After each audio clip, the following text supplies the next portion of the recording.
तो आप सबका युवा तक कार्यक्रम में एक बार फिर से स्वागत है। यानी कि कल जो सीएमओ में 1 घंटे के करीब जो युवा बेरोजगारों की 20 सूत्रीय मांगों को लेकर वार्ता हुई। आज 12 बजे मुझे लाइव आना था, करीब 10 मिनट में लेट हूं, लेकिन आपके बीच में आना, चर्चा करना, कल क्या हुआ, कौन कौन सी मांगों पर सहमति बनी, आगे क्या रणनीति है, आप लोगों से साझा करके आपको बताना कि किन किन समस्याओं का हल हुआ है।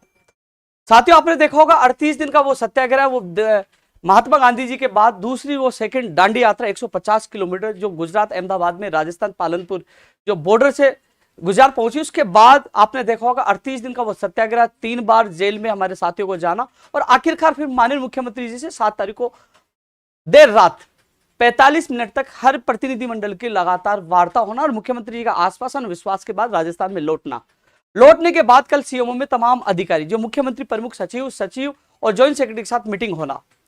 7 सदस्य प्रतिनिधिमंडल पहुंचा, एक एक भर्ती को लेकर सीएम साहब के प्रमुख सचिव ने बात की। अब इसका नतीजा क्या रहा, कौन कौन सी मांगे हल होने वाली है, मैं उनको लेकर भी चर्चा करूंगा और आगे क्या होगा उसको लेकर भी चर्चा करूंगा।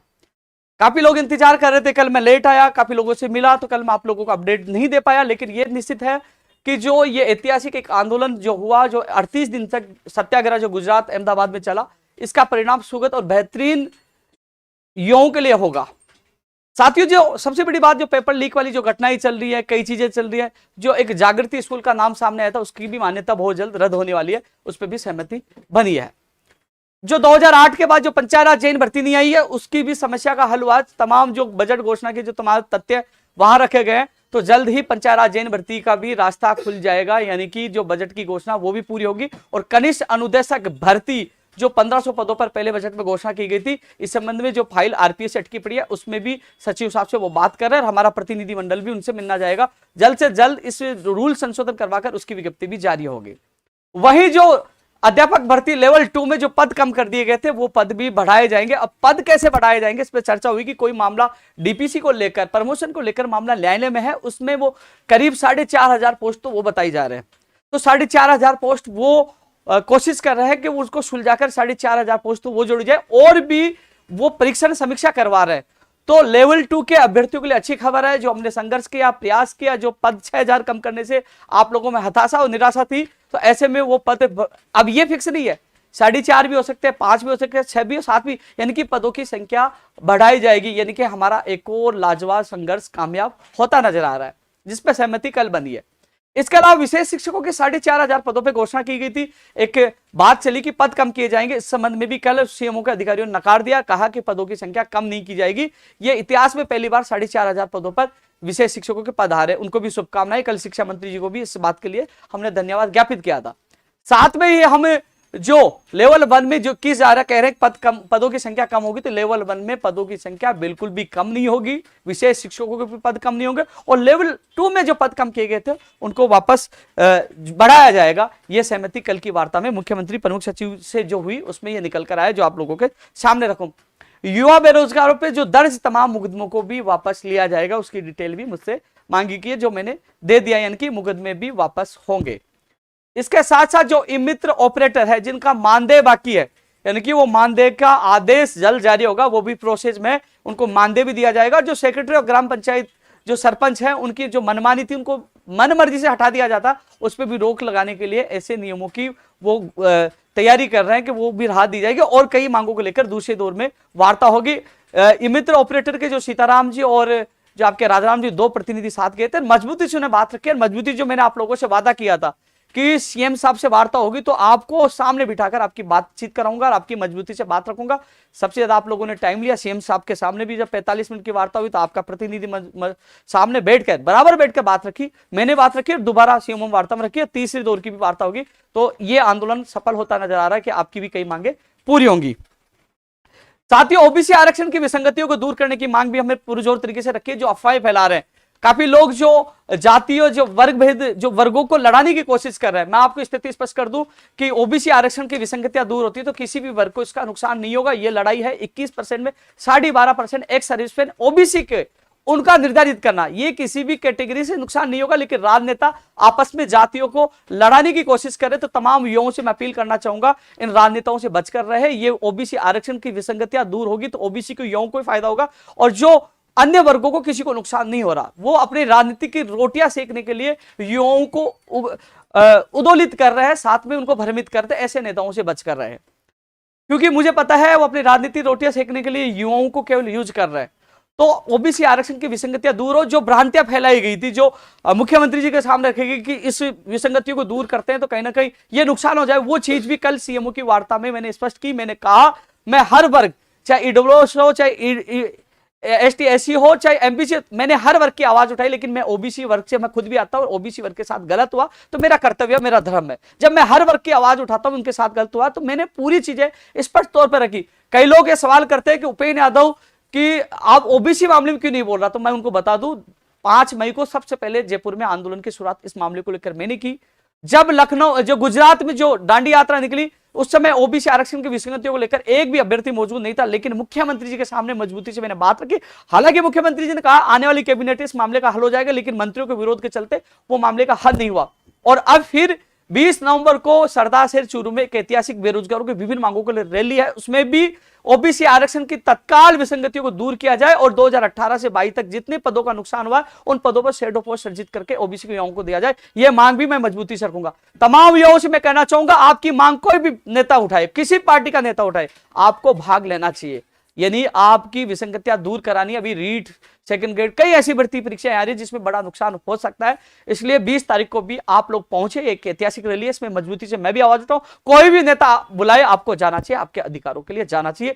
तो 20 तारीख को भी जो अन्य बेरोजगारों के अन्य विभिन्न मांगों को लेकर जो रैली है, क्योंकि वार्ता हुई है, वार्ता में करीब 1 घंटे से ज्यादा वार्ता चली है, कई मांगों पर को लेकर सहमति बनी, लेकिन मेरी जिद है परिणाम मिले मेरे युवाओं को, और परिणाम नहीं मिल जाता तब तक हमारा संघर्ष जारी रहेगा। जिद आप जानते हो, आपने देखा होगा, मैंने जिद की थी कि जब तक मुख्यमंत्री जी से वार्ता नहीं होगी, बैठ के मेरे युवा नहीं मिलेंगे, न मैं सेविंग कटाऊंगा न कटिंग कराऊंगा। वो हालत देख लीजिए मैं किस हालात में हूं। ये जिद थी मेरी। हालांकि मुख्यमंत्री जी से मुलाकात हो चुकी है, लेकिन कई मांगों को लेकर अभी भी मेरी जिद है, क्योंकि इस वार्ता में परिणाम निकले, मेरे युवाओं को न्याय मिले, राहत मिले। साथियों, कल 7 सदस्यीय प्रतिनिधिमंडल मौजूद था। अलग अलग भर्तियों को लेकर चर्चा हुई है। 20 सूत्र जो मांगे थी, कुछ मांगों को लेकर हमारी मीटिंग हुई है, कुछ मांगों को लेकर डीओपी सेक्रेटरी से मीटिंग अब होगी।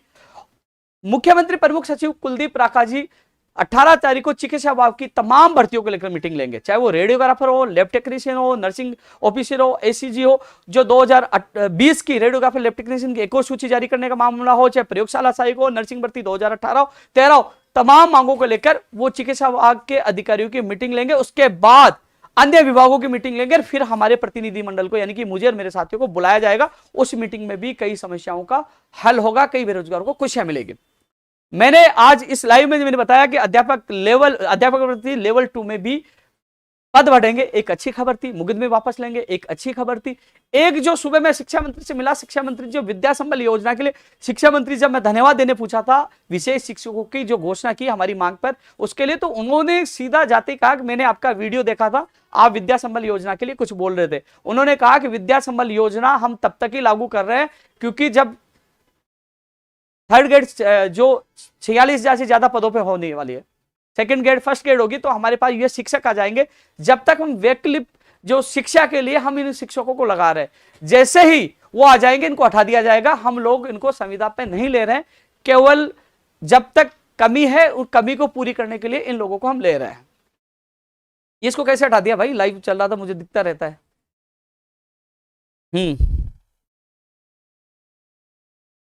संविदा पर भर्तियों की रोक जो हमने लगातार विरोध किया है, संविदा पर भर्तियां नहीं निकाली जाए, स्थायी तौर पर भर्तियां निकाली जाए, ये लगातार हम मांग कर रहे हैं। और कल की जो वार्ता में कई चीजें जो सामने निकल के, एक बार भाई मेरा ये फोन देना,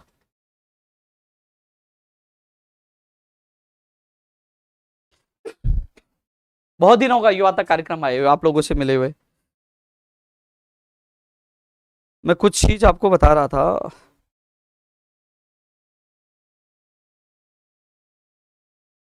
कनिष्ठ अनुदेशक भर्ती की विज्ञप्ति भी जारी होगी, रेडियोग्राफर, लैब टेक्नीशियन और नर्सिंग ऑफिसर की इसी महीने में विज्ञप्ति जारी होगी। जल्द उसकी भी खुशखबरी आप युवाओं को मिलेगी। कल की जो मीटिंग में जो नतीजा निकल रहा है मैं आप लोगों को बता रहा हूं ये जो बजट होगा उसमें कई भर्तियों की घोषणा हो सकती है। जो मैं मांग कर रहा हूं, चतुर्थ श्रेणी कर्मचारियों की भी भर्ती निकाली जाए, नई कृषि प्रेक्षक हो, आरएस हो, एलडीसी हो, तमाम जो भर्तियों की जो हम मांग कर रहे हैं, तो कहीं ना कहीं इस बजट में कई भर्तियों की घोषणा होगी कि युवाओं के लिए समर्पित ये बजट होगा। तो कई मांगों के लिए उन्होंने कहा कि आने वाले बजट का इंतजार करो, कई मांगे आप इसमें पूरी होंगी।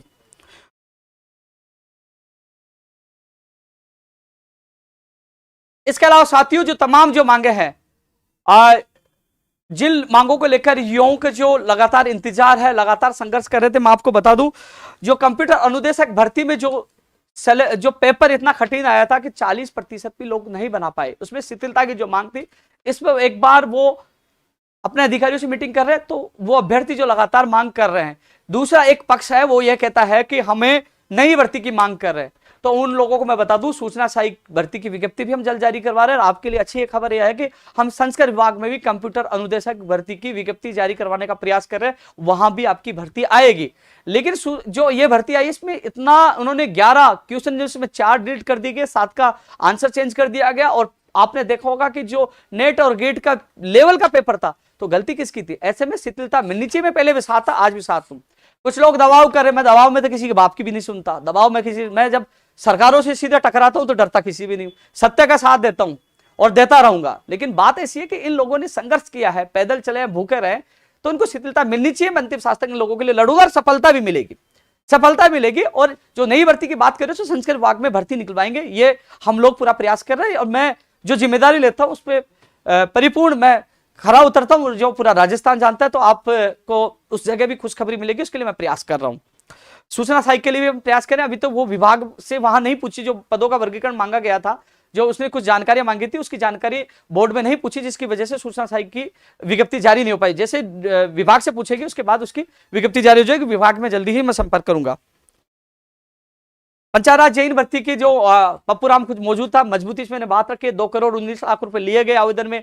2008 के बाद 2013 में भर्ती आई और उसके बाद 2017 में उसको रद्द कर दिया गया। लेकिन अभी तक पहले बजट की घोषणा आज भी अधूरी है। तो हमने कल मजबूती से बात रखी है, इस पर वो परीक्षण करवा रहे हैं। बजट में कहां घोषणा हुई, सारी विभाग से रिपोर्ट मांग रहे हैं, विभागीय अधिकारियों से मीटिंग कर रहे हैं। तो इसमें जल्द रास्ता निकलेगा। यानी 2008 के बाद पंचायती राज जैन भर्ती का भी रास्ता खुलेगा। यानी कि संघर्ष कामयाब होता नजर आ रहा है। लेकिन जो तमाम लोगों को जो मैं कह रहा हूं, जो वार्ता सकारात्मक थी, मुख्यमंत्री जी की पहल पर थी, अच्छी थी। मुख्यमंत्री जी का आपने बयान भी देखा होगा कि ये कह रहे थे कि हमने गुजरात से युवाओं को बुलाया और हमने उनको समझाया, वो समझ भी रहे थे। कुल मिलाकर युवाओं की मांगों की तरफ सरकार का ध्यान आकर्षित है। मीटिंग हुई है, दोबारा फिर मीटिंग होगी। लेकिन हम लोग लगातार जो हम संघर्ष करें उसको रोकेंगे नहीं जब तक हमें परिणाम ना मिल जाए। इसलिए 20 नवंबर को सुबह 10 बजे सरदार शहर चूरू में युवा बेरोजगार आक्रोश रैली का ऐलान किया है। तमाम युवा, चाहे वो मित्र ऑपरेटर हो, चाहे वो पंचायत राज जैन हो, चाहे कन्या अनुदेशक के हो, चाहे कंप्यूटर अनुदेशक में शिथिलता वाले, तमाम युवाओं से मैं अपील करूंगा, चाहे ओबीसी के वो युवा हो जो विसंगतियां दूर कराना चाहते हैं, वो 20 नवंबर को सुबह 10 बजे सरदार शहर चूरू पूछे। मैं आपके लोगों के बीच में 19 तारीख को ही पहुंच जाऊंगा। संविदा में भर्ती पर रोक लगाने की मांग हम लगातार कर रहे हैं। इसके अलावा जो नई भर्तियां, जिसमें रेडियो पर लैब टेक्नीशियन, जूनियर अकाउंटेंट का मैंने विरोध किया। सीईटी की वजह से राजस्थान पुलिस भर्ती, जूनियर अकाउंटेंट और इसके अलावा एलडीसी भर्ती में देरी है। मैंने सवाल ये उनके सामने ये उठाया कि आप हर साल सीईटी करवा रहे हो, क्या हर साल आपके पास भर्तियां कहां से आएंगी? जब पहली सीईटी में आप 2,500 पदों पर वैकेंसी है, तो हर साल सरकार के पास वैकेंसियां कहां से आएंगी? जो केंद्र सरकार की योजना, जो केंद्र सरकार लागू नहीं कर पाई, उसको राज्य सरकार ने लागू किया, क्या से सरकार ये भर्तियां लेके आएगी? ये सवाल उनको अच्छा लगा। वो इस संबंध में डीओपी सेक्रेटरी से हमारी मीटिंग करवा रहे हैं। इसमें एक और रास्ता वो निकालना चाह रहे हैं कि जैसे आरएस की जैसे एग्जाम होती है, जैसे ये जो पात्रता परीक्षा होगी, उसके बाद जैसे आरएस में जो चाहिए एक ही कॉमन एग्जाम, जो सेकंड एग्जाम कॉमन के कराने की भी वो सोच रहे हैं। लेकिन मैंने सीईटी का विरोध किया है कि जिससे, क्योंकि अब सीईटी होगी जुलाई तक, दूसरी एग्जाम होगी आचार संहिता में, भर्ती अटक जाएंगे। तो ऐसे में सीईटी के चक्कर में भर्तियों को लेट ना करें। मैंने इसका विरोध कल जताया है। कई लोग सीईटी के लिए मैसेज कर रहे थे, चाहे वो राजस्थान पुलिस भर्ती के हो, चाहे वो एलडीसी के हो, और चाहे जूनियर अकाउंटेंट को। लेकिन एक बार डीओपी सेक्रेटरी से इन मुद्दों को लेकर फिर चर्चा होगी। कृषि प्रेक्षक के भी काफी अभ्यर्थी है, तो साथियों आपको घबराने की आवश्यकता नहीं है। 2 भर्ती आपकी आई है, तीसरी भर्ती आपकी आएगी। प्रयास जारी है और जल्दी इसकी भी आपको खुशखबरी मिल जाएगी। मेरे साथ हनुमान चौधरी है जो रासा के अध्यक्ष है, ये मेरे साथ लगातार रहते हैं। ये चिंतित रहते हैं जहां भी जाता हूं मुझे याद दिलाता है सीएमओ में कि भैया इस भर्ती के लिए आपको आवाज उठानी है। कृषि से जुड़े हुए और कृषि के लिए मुझे हमेशा कहते रहते, तो मैं कृषि प्रेक्षक वाली भी जल्द हम कोशिश करेंगे आप लोगों को खुशखबरी मिले। LDC, RS, ECG, SI, CHO की विज्ञप्ति जारी हो चुकी है। सूचना सहायक प्रोग्रामर, दंत चिकित्सक, नर्स ग्रेड 2, एनएम, तमाम जो भर्तियों की हम जो मांग कर रहे हैं, नई भर्तियां, कईयों की बजट में घोषणा होगी, कईयों की विज्ञप्ति अब जारी हो जाएंगी। यानी कि नवंबर का महीना और दिसंबर का महीना युवा बेरोजगारों के लिए खुशियां लाने वाला होगा। पशुधन सहायक की भी हम मांग कर रहे हैं। OT technician, stenographer, APRO, PRO, जलदारी, सहायक कृषि अधिकारी, सैनिटरी इंस्पेक्टर, और जो सबसे बड़ी मांग जो चतुर्थ श्रेणी कर्मचारी, यानी कि 50,000 के लाख के करीब ये पद खाली होंगे। यदि इतने पदों पर 50,000 पे भी वैकेंसी आती है तो कई युवाओं को रोजगार मिल सकता है। इसमें पहली बार ये भर्ती आएगी। कॉलेज शिक्षा में पीटीआई लाइब्रेरी जो आरपीएससी में अटकी पड़ी है, जो लगातार इसके संबंध में विश्राम और जो नरेंद्र विष्णु मुझे कॉल और मैसेज करते हैं, तो इस संबंध में डीओपी सेक्रेटरी से बात होगी तो वो आरपीएससी में बात करेंगे। रूल संशोधन का जो मामला है उसको जल्द से जल्द करवाकर इनकी विज्ञप्तियां भी जारी करवाने के लिए प्रयास करें। इस संदर्भ में कल चर्चा भी हुई है। जलदाय विभाग में जो भर्तियां निकालने की है, यह भी मांग हमने रखी है। दूसरी बात है, जो 1 लाख पदों की भी घोषणा की, उनका वर्गीकरण की हम मांग करें, जल्द से जल्द उनकी विज्ञप्तियां जारी हो, जिससे चुनाव आचार संहिता लगे उससे पहले ये भर्तियां पूरी हो सके। शिक्षक भर्ती 2012 में 24 तारीख को सुनवाई है। माननीय मुख्यमंत्री जी के प्रमुख सचिव कुलदीप राका जी से वार्ता हुई, तो कुलदीप राका जी ने कहा कि मेरा जो ड्राइवर है वो मुझे कई बार 4 बार ज्ञापन दे चुका है, क्योंकि वो भी इस भर्ती में। तो मैंने याद दिलाया तो उनको याद आ गया कि वो भी मुझे रोज याद दिलाते। तो मुझे याद है 24 तारीख को सुनवाई होगी, तो आपके जो संबंधित एडवोकेट को कॉल करने वाली बात है, उन्हें सहमति जताई, बात करेंगे। तो 2012 के जो अभ्यर्थी है, उम्मीद करता हूं 24 नवंबर को अंतिम सुनवाई और आपको जो खुशियां मिलनी चाहिए वो मिले, और जीत कर आएंगे। हारना हमने सीखा ही नहीं है, चिंता ना करिए आप लोग। प्रयोगशाला सहायक भर्ती 2018 में 18 तारीख को राजेंद्र जाएगा मीटिंग में, और उम्मीद है कि 25 तारीख से पहले इसकी एक और सूची जारी हो जाएगी। प्रयोगशाला सहायक भर्ती की कुछ लोगों को ज्वाइनिंग मिल चुकी है। यह भर्ती वो है जिसको रद्द कर दिया गया था। ये भर्ती वो है जो लखनऊ जाकर इसको जिंदा करवाया। कुछ लोगों को ज्वाइनिंग मिल गई और कुछ लोगों को कोर्ट के कारण वो अटकी पड़ी है, लेकिन वो भी पूरी होगी, चिंता ना करिए। कोशिश रहेगी 25 तक आपकी सूची जारी और आपको न्याय मिले। राजेंद्र 18 तारीख को मीटिंग में शामिल रहेगा इस भर्ती को लेकर। प्रदेश के बेरोजगार को प्राथमिकता सरकारी और प्राइवेट भर्तियों में दी जाए, इसकी भी हम आवाज लगातार उठा रहे हैं। चाहे बोनस अंक दो, कुछ भी दो, लेकिन राजस्थान के बेरोजगारों को राजस्थान की भर्तियों में प्राथमिकता मिलनी चाहिए। लेकिन सबसे बड़ा कारण, इसके कमजोरी का सबसे बड़ा कारण है, मेरे राजस्थान का युवा मेरी पटवारी आ जाए, मेरी सूचना सहायक आ जाए, वो ये नहीं कहते कि भर्तियों को रोक दो, पहले इसको लागू करो। नहीं, सबको अपनी भर्तियों से मतलब है। इसके लिए मैं जगाने की कोशिश करता हूं, लेकिन जागते नहीं है, सब अपनी भर्ती के लिए जागते हैं। खैर, इस मुद्दे को मैं उठा रहा हूं और चुनावी मुद्दा भी बड़ा बनेगा। राजस्थान के बेरोजगारों को प्राथमिकता मिलनी चाहिए। मैं इस मुद्दे को छोड़ने वाला नहीं हूं, न नेताओं का पीछा छोड़ने वाला हूं। जो युवा बेरोजगार आयोग बनाया जाए, जो लगातार मैं मांग कर रहा हूं कि राजस्थान के युवा बेरोजगार अपनी पीड़ा रखे तो कहां रखे। एक आयोग होना चाहिए जहां अपनी बात रख सके। प्रश्नों का विवाद होता है, परिणाम नहीं आता, विज्ञप्ति जारी नहीं, तो एक माध्यम होना चाहिए जो अपनी बात रख सके। उनको उपेन्द्र यादव या राजस्थान बेरोजगार एकीकृत महासंघ के पास जाने की आवश्यकता नहीं पड़े। यानी कि एक अपनी बात रखने का एक अधिकार युवक को मिलना चाहिए, जो हम युवा बेरोजगार आयोग की मांग कर रहे हैं।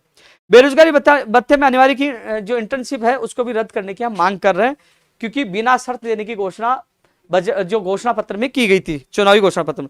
कृषि व्याख्याता भर्ती में सभी कृषि के विषय को शामिल किया जाए, यह मांग कर रहे हैं। और जो महात्मा गांधी इंग्लिश मीडियम स्कूलों में 10,000 पदों पर भर्ती करने की घोषणा की थी, तो उस पर नियमित भर्ती की जाए, यह मांग भी हम कर रहे हैं, क्योंकि ये बड़ी भर्ती होगी इंग्लिश मीडियम स्कूलों के लिए, तो ये हम मांग कर रहे हैं।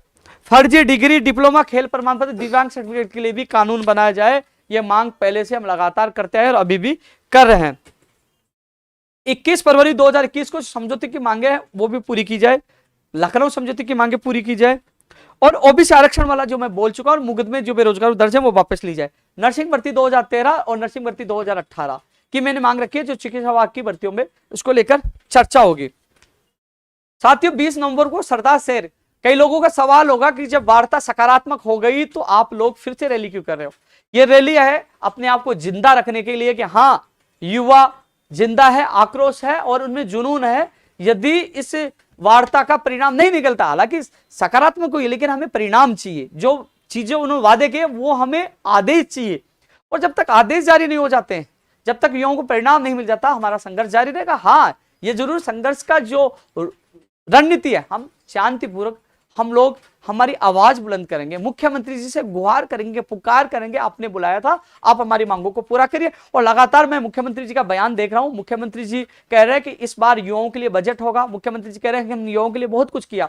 मैं खुद मानता हूं कि काफी भर्तियां निकाली गई है, मैं मानता हूं, लेकिन ये तमाम मांगे पूरी कर दोगे तो राजस्थान का युवा सदैव ऋणी रहेगा, मैं ऋणी रहूंगा। आपके आश्वासन पे, आपके विश्वास पे गुजरात से राजस्थान लौटे हैं। उम्मीद है जो वार्ता का दौर एक समाप्त, दूसरा वार्ता का दौर आएगा तो कई मांगे हमारी पूरी हो चुकी हैं और कई मांगों की घोषणा होगी। इसके लिए हमारा संघर्ष जारी है। जागृति स्कूल जो पेपर लीक में लिप्त थी उसकी मान्यता रद्द होगी, इस पर कल सैद्धांतिक सहमति हमारी बनी थी। विद्या संबल योजना के बारे में आप लोगों को बता चुका हूं। वन रक्षक भर्ती परीक्षा का जो पेपर लीक हुआ, एक कोचिंग का नाम सामने आ रहा है, तो मैं तो मांग भी कर रहा हूं और कल भी मैंने बात की थी और मैं फिर मांग कर रहा हूं, जो कोचिंग इसमें लिप्त है उसकी संपत्ति जब्त की जाए, जिसमें जो कोई भी हो, कितना भी बड़ा इसमें वो हो, उसको जेल के अंदर डाला जाए। 10 साल की सजा का प्रावधान उस पर लागू होना चाहिए। जो कोचिंग वाला मेरा लाइव देख रहा है सोच ली मैं तो पीछा छोड़ने वाला हूं नहीं, क्योंकि युवाओं के सपनों को बेचने वालों को बख्शा नहीं जाएगा, क्योंकि उनको जेल के अंदर होना चाहिए और उनकी संपत्ति जब्त होनी चाहिए। नया कानून जो 14 अक्टूबर को जब मैं आमरण अनशन में बैठा, अनशन के बाद सरकार नया कानून लेके आई, गैर जमानती कानून, जिसके तहत 10 लाख से 10 करोड़ का जुर्माना है, 5 से 10 साल की सजा है और संपत्ति जब्त करने का प्रावधान है, मान्यता रद्द करने की प्रावधान है। तो इन चीजों को लागू करते हुए अपराधियों में डर होना चाहिए। अपराधियों में जब तक डर नहीं होगा, ये बेखौफ होकर ये अपराध करते रहेंगे, युवाओं को सपनों को बेचते रहेंगे। इसलिए मैंने कल भी सीओ में बात रखाई थी, आपको सख्त एक्शन लेना होगा। तो उनके खिलाफ मैंने चेयरमैन महोदय जी से मिलकर मैंने निवेदन किया कि ये लीक हुआ है, ये युवा बेरोजगारों का भविष्य के साथ बड़ा खिलवाड़ हुआ है। सरकार तो और जो बोर्ड जो ये तो आसानी से कहते थे हमने भर्ती रद्द कर दी, हमने अपराधियों को पकड़ लिया। अरे पकड़ के कौन सी आपने बहादुरी प्राप्त कर ली? आप जो 3 साल से लोग तैयारी कर रहे हैं, मेहनत कर रहे हैं, कर्जा लेकर तैयारी कर रहे हैं, वो उनका अच्छा पेपर होता, घर पहुंचते पता चला भर्ती परीक्षा रद्द हो गई। क्या नेताओं के चुनाव होते हैं, उनको जीतने के बाद ये कहते थोड़ी देर बाद कि भैया आप हार गए। क्या हालत हो गई, आधे नेताओं का हार्ट अटैक आ जाएंगे, हॉस्पिटल में एडमिट हो जाएंगे। क्या युवाओं का भविष्य नहीं है? क्या नेताओं का भविष्य है? क्या यहां बायोमेट्रिक लागू नहीं हो सकती? क्या एक्शन तुरंत नहीं लिया जा सकता? क्या एक अपराधी की संपत्ति जब्त की जाती है और 10 साल की सजा का उसको जेल में डाला जाता? तो कहीं नहीं कि अपराधियों में डर होता।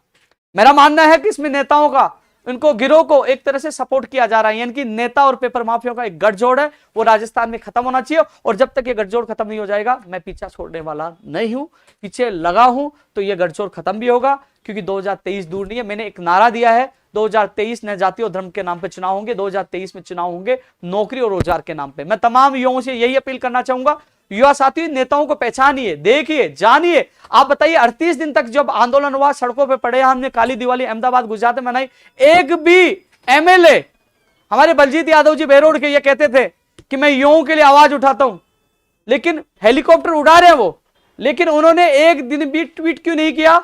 क्यों मुख्यमंत्री जी को नहीं बोला कि बेटियां सड़कों पर है, काली दिवाली बना रहे हैं, 38 दिन हो गए, 3 बार गिरफ्तार कर लिया, क्यों नहीं बोले बलजीत जी? और भी निर्दलीय विधायक जो अपने आप को युवा हितैषी बोलते, क्यों नहीं बोले? युवाओं के लिए आवाज क्यों नहीं उठाई आप लोगों ने? हेलीकॉप्टर में घूमने का समय है, जो युवाओं के नाम पर आप भाषण देके लोगों को लगता है कि हाँ अच्छा भाषण दिया, हमारा हितैषी है, तो आपने आवाज क्यों नहीं उठाई? मैं सवाल पूछ रहा हूं, युवाओं की तरफ से सवाल पूछ रहा हूं, और यह सवाल आपकी विधानसभा होने वाले चुनावों में भी युवा आपके सामने खड़ा होकर पूछेगा। मैं आपके जो निर्दलीय विधायक बलजीत यादव जी के अलावा जो तमाम और विधायक है जो अपने आप को युवा कहते हैं, युवा हितैषी कहते हैं, उन सबके लिए सवाल है। राजस्थान का युवा सवाल करेगा आपसे कि जब राजस्थान का युवा काली दिवाली बना रहा था, जब राजस्थान का युवा जेल जा रहा था, जब राजस्थान का युवा भूखा था, जब पैदल चल रहा था, जब वो बरसात में भीग रहा था, तब ये नेता चुप क्यों बैठे थे? भाई सर्दी तो भाई, सर्दी तो भाई, रजाई तो बोर्ड हो गए, उस समय तो गर्मी थी, क्यों चुप बैठे थे? क्यों मुख्यमंत्री जी तक के पास जाके अपील क्यों नहीं की? मीडिया में क्यों नहीं बोला? लेटर क्यों नहीं लिखा? ट्वीट क्यों नहीं किया? क्योंकि चुनाव आ गए, थोड़ा सा भाषण दे लेंगे हम तेज गति से, ऊंची आवाज में बोलकर कहेंगे हम युवा हितैषी हैं। राजस्थान के युवाओं ने जाना 38 दिन तक दूसरे प्रदेश में जाकर सड़कों पर रहकर, भूखे रहकर जो संघर्ष किया, वो दर्द वो जानते हैं। मैं तमाम युवाओं से अपील करना चाहूंगा, कोई भी नेता हो, सवाल पूछिए, आपका अधिकार है, जानिए कि आप युवाओं के साथ क्यों नहीं हो। पेपर माफिया बेरोजगारों के सपनों को बेच रहे हैं, आप उनके खिलाफ क्यों नहीं बोल रहे हो? तमाम जो मांगे हैं, लंबित भर्तियां पूरी क्यों नहीं हो पा रही है? बजट की घोषणाएं पूरी क्यों नहीं हो पा रही है? युवाओं को न्याय क्यों नहीं मिल पा रहा है? आप आवाज उठाइए, हमारा अधिकार है। नहीं सुनते तो 2023 में देखेंगे, 2023 में जीत की चाबी राजस्थान के युवाओं के हाथ में होगी। क्योंकि साथियों, एक सवाल बेरोड एमएलए का नहीं है, सवाल उन तमाम एमएलए का जो अपने आप को युवा कहते हैं। आप सोचिए, मेरे भी बहुत अच्छे संबंध थे पीसीसी गोविंद सिंह डोटासरा जी से, मुख्यमंत्री अशोक गहलोत जी से, सचिन पायलट जी, तमाम बड़े नेताओं से अच्छे संबंध थे। लेकिन मैंने संबंध का कभी विचार नहीं किया कि मैं आवाज उठाऊंगा तो मेरा संबंध बिगड़ जाएगा। मैंने यह सोचा कि संबंध चाहे बिगड़ जाए, लेकिन युवाओं का भविष्य नहीं बिगड़ना चाहिए। जहां अन्याय हुआ, जहां पेपर लीक हुआ, सीना तान कर खड़ा हो गया और विरोध किया। और विरोध में मुझे क्या मिले? मुकदमे, जेल, लाठियां, संघर्ष। लेकिन मैंने यह नहीं सोचा कि मैं मेरे संबंधों को निभाऊं। संबंध अपनी जगह है, यहां युवाओं के भविष्य का सवाल है। यही तो कह रहा हूं, जाति और धर्म के नाम पर आपको भ्रमित नहीं होना है, अपनी ताकत दिखानी है। हम युवा हैं, और युवा का उल्टा वायु होती है। आप जानते हो वायु चलती है तो क्या क्या होता है। सवाल है युवा का भविष्य का, सवाल है पेपर लीक मुक्त राजस्थान का, सवाल है रोजगार का, सवाल है पापी पेट का। तो या साथियों, या तो आप संघर्ष कर लीजिए, बोलने की हिम्मत रखिए, सच को सच कहिए और गलत को गलत कहिए। आज मुख्यमंत्री जी को भी पता है कि ये गलत का विरोध करता है। मैंने साफ शब्दों में जब 7 तारीख को रात को देर रात मुख्यमंत्री जी से वार्ता, मैंने कहा कि यहां एक नहीं 4 मुकदमे दर्ज कर दिए गए। दिसंबर 2021 में जो वार्ता हुई उसकी वो मांगे अधूरी है। सारी चीजें मैंने रखी, इसलिए हम मजबूरी में गुजरात आए। और मैं तो साफ शब्दों में कह रहा हूं, जहां कांग्रेस सरकार काम करेगी तो हम जिंदाबाद बोलेंगे, धन्यवाद देंगे। हमें केवल काम से मतलब है। हम कांग्रेस विरोधी थोड़ी है, हम मुख्यमंत्री विरोधी थोड़ी है, कांग्रेस नेता विरोधी थोड़ी है। हम तो उन गलत चीजों का विरोध कर रहे हैं जो युवाओं के साथ अन्याय हो रहा है, न्याय दिलाने के लिए लड़ रहे हैं। जहां अच्छा काम किया, जैसे विशेष शिक्षकों की घोषणा हुई, तो सबसे पहले जाके मैं कल शिक्षा मंत्री जी को मैं धन्यवाद देके आऊं, 11 किलो की माला पहनाकर स्वागत करके आए। और आगे भी जब अच्छा काम होगा तो मैं धन्यवाद दूंगा। यदि अब वार्ता सफल होती है, युवाओं की मांगों को माना जाता है, मैं धन्यवाद दूंगा, सबके सामने दूंगा। और मांगों को नहीं माना जाता है तो हमेशा की तरह विरोध करूंगा, टकराऊंगा, चाहे मुझे लाठी बरसाओ, चाहे जेल में डालो। ना झुकूंगा, ना रुकूंगा, सच के लिए लड़ूंगा, अंतिम सांस तक लड़ूंगा। पूरा राजस्थान जानता है। मैं धन्यवाद देना चाहूंगा प्रदेश की मीडिया का, जो तमाम मीडिया हमेशा साथ खड़ी रहती है। मैं धन्यवाद देना चाहूंगा तमाम युवाओं को, जब जब मुझे जेल में डाला गया, 5-5 लाख ट्वीट करके पूरे देश में 1 बार नहीं, 2 बार नहीं, 3-3 बार मुझे ट्रेंड करवाया, उपेंद्र यादव रिहा करो। यानी कि 3 बार जेल में डाला, 3 बार रहा। राजस्थान को कोई मंत्री ऐसे एमएलए बता दीजिए जो कभी ट्रेंडिंग में आया हूं इंडिया में। क्योंकि यह युवाओं का प्यार और मान सम्मान है, जिसलिए मैं टकरा जाता हूं, लड़ता हूं।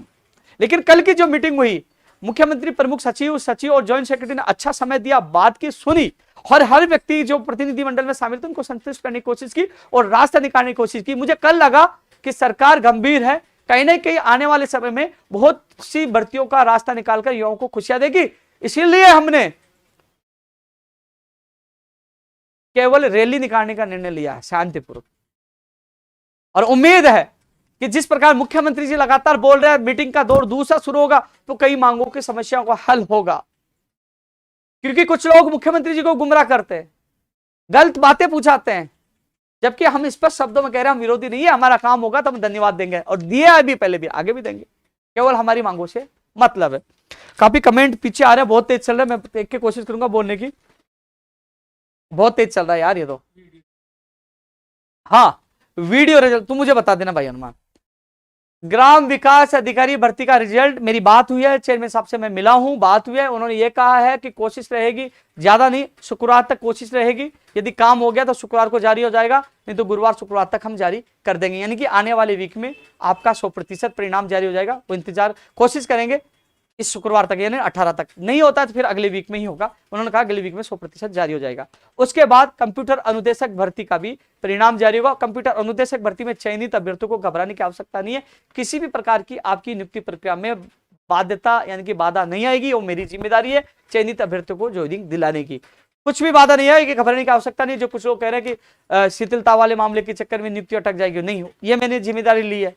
कई लोग, आपके लोग कहते हैं कि उपेंद्र यादव तो कंप्यूटर अनुदेशक भर्ती को गोद ही ले लिया, क्योंकि जब संविदा पे निकाली गई थी तो लखनऊ में जाकर विरोध प्रदर्शन करना, प्रियंका गांधी जी से मिलना और इस संविदा से स्थायी करवाना, तो आप पता है हर जगह मैंने साथ दिया है। तो आपको घबराने की आवश्यकता नहीं है। आपको चयनित अभ्यर्थियों को बिल्कुल मजे से मस्त रहो, अब जिंदगी जी लो। ज्वाइनिंग के बाद आपको समय नहीं मिलेगा, जितना घूमना घूम लो, मूवी देखना देख लो। इसके अलावा और क्या कह रहा था मैं, जूनियर असिस्टेंट के लिए इस वीक के लिए कहा गया था, लेकिन मैं आज अभी लाइव खत्म होने के बाद मैं बात करता हूं, दोबारा मैं ट्वीट करूंगा। फायरमैन वाला जो है वो शेड्यूल भी जल्द जारी हो जाएगा, जो प्रैक्टिकल फिजिकल शेड्यूल जल्द जारी हो जाएगा, उसके लिए भी मैं आज ट्वीट कर दूंगा। और देख ले भाई, कोई और मैसेज चल रहा है, ये तो बहुत तेज बग रहे हैं। नई संगणक की भर्ती की भी मैं मांग रखूंगा, नई संगणक भर्ती की भी विज्ञप्ति जारी हो, ये मांग भी मैं रखूंगा। नर्सिंग ऑफिसर की मैं रख चुका हूं। राजस्थान पुलिस कांस्टेबल के जो सरकारी कर्मचारी है वो भी मुझे कई बार ट्वीट कर रहे थे, मैसेज कर रहे थे। मैंने आपकी मांग, मैं एक पत्र लिख रहा हूं कि कैबिनेट के जो बजट आए उसमें आपके 3600 पे ग्रेड, साप्ताहिक अवकाश, समय पे पदोन्नति, आपकी मेस भत्ता, जो अन्य तमाम मांगे हैं उनको भी बजट में जो घोषणा उसमें शामिल की जाए, वो मांग भी मैं उठाऊंगा। पहले से मैं आपके साथ था, 25 तारीख को भी जब गुजरात जाने से पहले मैं रैली निकाल के गया आपके समर्थन में, आगे भी मैं साथ रहूंगा।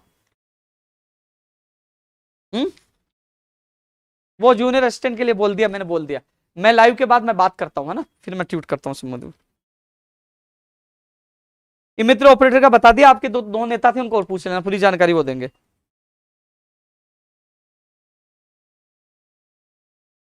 और किसी का कुछ को सवाल दे, मैं फेसबुक पे देख लेता हूँ। ये तो भग रहा है यार, ये स्पीड नहीं देख पाएंगे, स्पीड तेज है। मैं फेसबुक पे देख लेता हूँ एक बार। एलडीसी 2013 करवा दी ना 4000 पदों पर, 6000 पदों की मांग रखनी है आप कह रहे हो, लेकिन कम से कम 6000 पदों के लिए घर से तो निकली है, लड़ झगड़ के 2 साल बाद वो आपकी वो ज्वाइनिंग करवाई है 4000 पदों पर निकलवा कर। एक भी व्यक्ति धन्यवाद देने के लिए नहीं आया भैया, यह स्थिति है। कम से कम मिठाई तो खिला देते यार, इतना लड़ झगड़ के आपकी भर्ती करवाई है 9 साल बाद। मैं इस पे देखता हूँ फेसबुक कोई कमेंट। पीटीआई वाले आदेश आज हो जाएंगे, 2 तारीख से 16 तारीख तक उनके दस्तावेज सत्यापन की प्रक्रिया पूरी होगी। आज आदेश कर्मचारी चयन बोर्ड द्वारा कर दिया जाएंगे। सेकंड ग्रेड जो लाइब्रेरियन के जो पद बढ़ाने वाले अभ्यर्थी कल भी मिले थे, आज उनके साथ मैं सचिवालय में उच्च अधिकारियों से मुलाकात कर रहा हूं, कोशिश करेंगे जो उनके पद बढ़ाने की जो प्रक्रिया को लेकर वो संघर्ष करें, उनकी मांग आज मजबूती से रखूंगा। नर्सिंग ऑफिसर भर्ती की और तमाम भर्तियों को लेकर 18 तारीख को मीटिंग है, कोशिश करें जल्द से जल्द इन भर्तियों की विज्ञप्तियां जारी हो। नरेंद्र भाई, ओबीसी आरक्षण की विसंगतियों को लेकर हम कोशिश कर रहे हैं, नई भर्ती की मांग करेंगे। डबल कृषि प्रेक्षक की मैं बोल दिया, डबल पहले भी कोर्ट में अटकी पड़ी, एक वो कोर्ट में अटकी पड़ी है जो पशु चिकित्सक भर्ती 2019 डबल फूड सेफ्टी ऑफिसर, वो फैसला सुरक्षित है, जल्दी वो फैसला ओपन होगा, उसके बाद आगे की प्रक्रिया शुरू होगी। क्योंकि न्यायालय में जो लंबित है उस संबंध में देखो जज साहब भी फैसला करेंगे कि उसको हम नहीं कर सकते, बाध्य नहीं कर सकते साहब आप फैसला ओपन करो, लेकिन अब समय आ चुका है, शायद लिखा जा चुका होगा, जल्द ही फैसला ओपन होगा। जो 3-4 भर्तियां जो जुड़ी हुई है, चाहे फूड सेफ्टी ऑफिसर हो, डबल और पशु चिकित्सक भर्ती 900 पदों पर 2019 की वो भर्ती हो, ये सारी भर्तियां मुझे मामले पता है, मैं क्यों बोल रहा हूं, मुझे सारे मामले संज्ञान में, मैं हर भर्ती के लिए हर युवा के लिए भागता हूं, कोशिश करता हूं। जलदा विभाग का आ गया, ओटीआर नहीं भैया, ओटीआर वाला आया ना अभी, प्रेम भाई धन्यवाद।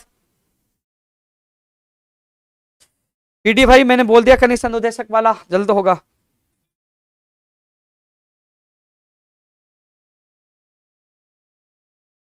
आरपीएससी आईन की भैया, एक आरपीएससी आईन भी अपने मांग पत्र में शामिल करवाना, एक संगठन वाला करवाना, दोनों चीजें वार्ता में अपन को देना नहीं भर्ती होगी। कंप्यूटर अनुदेशक भर्ती का फाइनल रिजल्ट कब आएगा? कंप्यूटर अनुदेशक भर्ती का फाइनल रिजल्ट मेरे हिसाब से 10 दिसंबर से पहले आ जाएगा, क्योंकि इस महीने के एंड की संभावना ही है, पूरी संभावना नहीं है, इसलिए मैंने 10 दिसंबर बोला, और जब भी होगी स्थिति मैं ट्वीट करके आपको सबसे पहले बता दूंगा। नर्सिंग भर्ती 2013 की भी मांग रखी है, चिकित्सा विभाग की भर्तियों में एक बार तमाम भर्तियों को लेकर जो मीटिंग होगी मुख्यमंत्री प्रमुख सचिव, उसमें से चर्चा होगी। भैया कोई स्पेशल हो तो बता देना, मैं इसमें देख रहा हूं। सुनील चौधरी कह रहा मेरा नाम लो, हाँ सुनील भाई नाम ले लिया।